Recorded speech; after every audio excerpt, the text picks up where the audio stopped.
वही तो चीज़ है, लेकिन इसका मतलब लोगों को गुमराह कर, इसलिए तो मैंने कहा सरकार से इसका लेन देन ही नहीं है।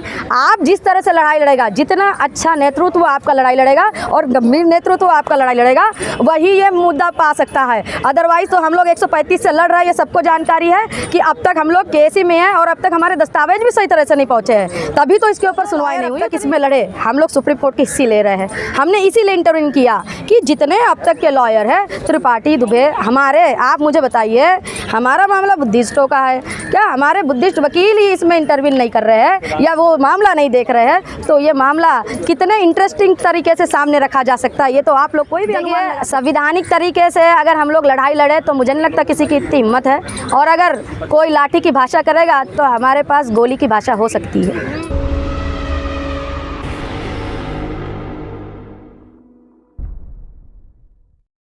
आज सुप्रीम कोर्ट आए हैं और आज महाबोधि महाविहार को लेकर आज हियरिंग है, क्या कहना चाहते हैं? आज सुप्रीम कोर्ट में आज 30 तारीख को जो हियरिंग होने वाली थी महाबोधि महाविहार के लिए, उसमें हमारे आदरणीय पूजनीय महाथेरो भंते ज्ञान ज्योति जी के नेतृत्व में इस पिटीशन में इंटरवीन किया गया हुआ है और हमारा इंटरवेंशन जो है एक्सेप्ट भी हो चुका है। और ये लड़ाई लड़ने का अर्थ ये है कि अगर जो डॉक्यूमेंट में कभी आप लोगों के इसमें रही, क्योंकि हम लोग देखते हैं कि ये मामला जो सुप्रीम कोर्ट में चल रहा है, मुझे लगता है कि अगर हम स्ट्रॉन्ग ड्राफ्ट नहीं देते हैं तो कहीं ना कहीं जब ड्राफ्ट कमज़ोर रहेगा तो उसका जो जाएगा इम्पैक्ट जाएगा, वो भी प्रभाव भी कम होता है। और जितने पिटीशंस लगी है उसमें जब हम लोगों ने स्टडी किया तो ये पता चला कि इसमें केवल टेम्पल का मुद्दा नहीं है, मतलब महाबोधि यानी केवल टेम्पल नहीं होता है। जो तथागत बुद्ध की जगह है, जो सम्राट अशोक ने बनाया था, और वो जितने एकड़ की लैंड है, जैसे अभी जब भंते जी हमारे उन्होंने कहा कि जो कलिंगम था, अलेक्जेंडर कलिंगम, उसमें 300 एकड़ का उसने जिक्र किया है। हमारी अब तक की जितने लोगों ने पिटीशन लगाई है, मेन तो 3 पिटीशन है, उसमें बाकी लोग इंटरवीन करे हैं, तो उनके भी जो इंटरवेंशन पढ़ा गया है, उनके इंटरवेंशन में जो कमी मिली, वो इंटरवेंशन में हम लोगों ने अपने थ्रू उस दस्तावेज देने के लिए ये इंटरवेंशन डाला है। कुछ लोग हमारे लोगों को भ्रमित करते हैं कि इंटरवेंशन करना यानी मामला ख़त्म करना होता है, तो उनको ये बता देना चाहिए, ऐसे गुमराह क्यों करते हो समाज को। इंटरवीन करना, इंटरवीन तभी किया जाता है या एक्सेप्ट किया जाता है जब आपके पास कुछ नई चीज़ है। हमारे पास कुछ नई चीज़ होगी जो जानकारी हमने अवगत कराई, और वो ऐसे नहीं दिया जा सकता, बाहर से बोल के नहीं दी जा सकती। इसीलिए हमारे भंते जी के नेतृत्व में ये हमारे तमाम लोगों ने ये इंटरवीन किया हुआ है कि हमें हमारे केवल महाबोधि टेम्पल नहीं, जो हमारे सम्राट अशोक का महाबोधि स्तूप है, उसका जो एकड़ होता है वो 300 एकड़ की जगह हमारी है, तो हमें 300 एकड़ मिलना चाहिए। उसके जो दस्तावेज है वो लोग दिखाए जाएंगे। अगर हमको केवल टेम्पल के लिए लड़ाई क्यों लड़े भाई? टेम्पल के साथ जो जो चीज़ें हमारी हैं वो भी तो हमें मिलना चाहिए, है ना। और वो टेम्पल नहीं है, अभी भंते जी ने बताया, but BTMC it's said the temple, everyone said the temple, but ये तो हमें मालूम है कि वो हमारा स्तूप है, सम्राट अशोक का स्तूप है। जब हमारी भाषा ही गलत कर देंगे तो हमारी मांग तो वैसे भी वाजिब नहीं होती है ना।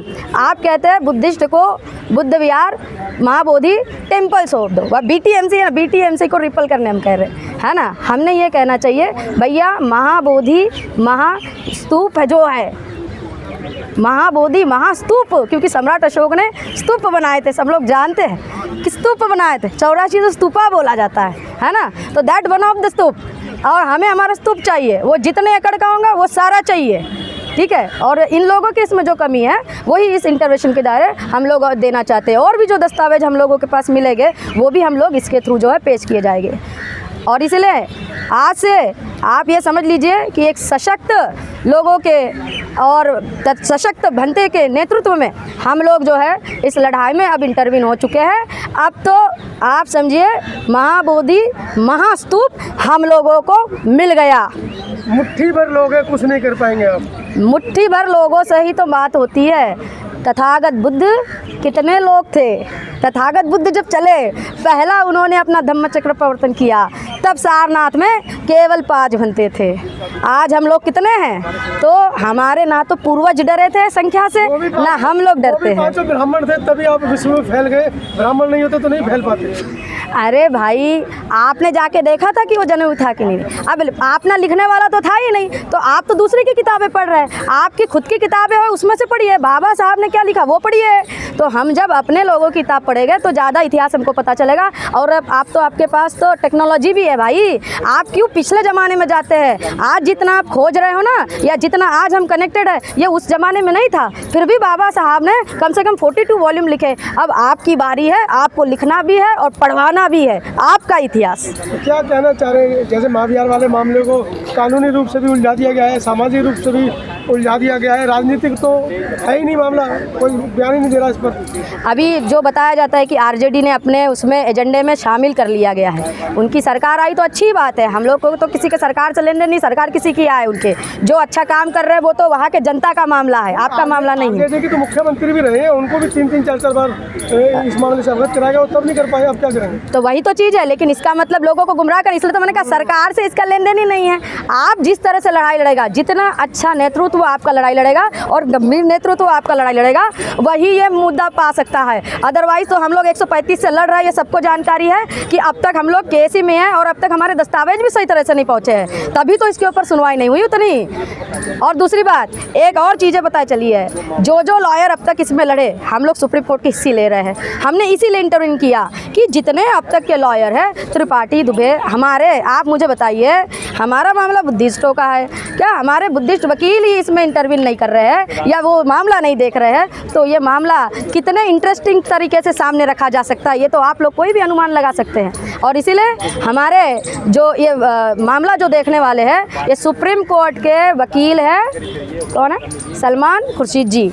सलमान खुर्शीद जी ये मामला स्वयं से देखने वाले हैं और इसीलिए मैं चाहती हूँ कि अब ये मामला सही तरह से सामने आए और जो इसमें पहले में कमियाँ हुई थी, उस कमियों को हम लोग पूरा करते हुए सशक्त लड़ाई का नेतृत्व बनते ज्ञान ज्योति जी इसमें करें। और इसके लिए मेरा पूर्ण समर्थन तथा हम तमाम हमारे जो लोग हैं, ये पूर्ण समर्थन के साथ हमारे पूरे देशवासियों की तरफ से, हमारे पूरे भारतीय बुद्धिस्ट लोगों की तरफ से ये लड़ाई यहाँ पे मजबूती से लड़ने के लिए सुप्रीम कोर्ट में उतरे हैं और हम जीत के रहेंगे, ये आपको यहाँ से मैं आह्वान कर रहा हूँ। क्या किसी आंदोलन की भी रूपरेखा आप कर रहे हैं? बिल्कुल, आने वाले दिनों में जल्द ही आपको बनते ज्ञान ज्योति जी पूरे देश में आपको इस महाबोधि के लिए चलते दिखेंगे, ये आपको तुरंत मिलने वाला है। लेकिन जब आप लोग सड़कों पर उतरते हैं बौद्ध आंदोलन को, जो बिहार है उसको बचाने के लिए, तो आप लोगों के ऊपर लाठियाँ बरसाई जाती है। देखिए, संविधानिक तरीके से अगर हम लोग लड़ाई लड़े तो मुझे नहीं लगता किसी की इतनी हिम्मत है, और अगर कोई लाठी की भाषा करेगा तो हमारे पास गोली की भाषा हो सकती है।